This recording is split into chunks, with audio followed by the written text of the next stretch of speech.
लाउनै पर्छ, डोजर भत्काउनै पर्छ घर।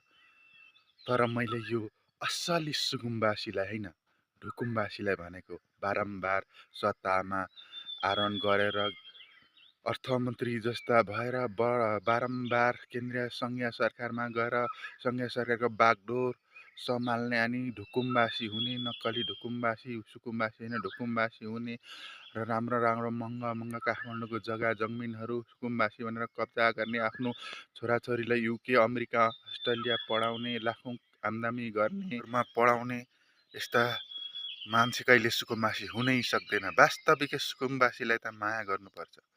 अनि यस्ता सुकुम्बासी हो ढुकुम्बासी भएर सुकुम्बासीमा कब्जा गरेर वास्तविक सुकुम्बासीलाई भाडामा लगेर उठाइ खाने, ठुला ठुला महलहरू अन्यत्र ठाउँमा बनाउने र सुनका मालाहरू कतिलाई साङ्लीहरू बनाएर लाउने, आफ्नोलाई अथाह सम्पत्ति कमाइलाई छानबिन गर्नुपर्छ। यस्तोलाई चाहिँ डोजर चलाउनै पर्छ, घर भत्काउनै पर्छ। वास्तविक सुकुम्बासीहरू पहिचान गरेर अपार्टमेन्ट राम्रा राम्रा घर बनाएर व्यवस्था गरेर सरकारले राख्नु पर्दछ।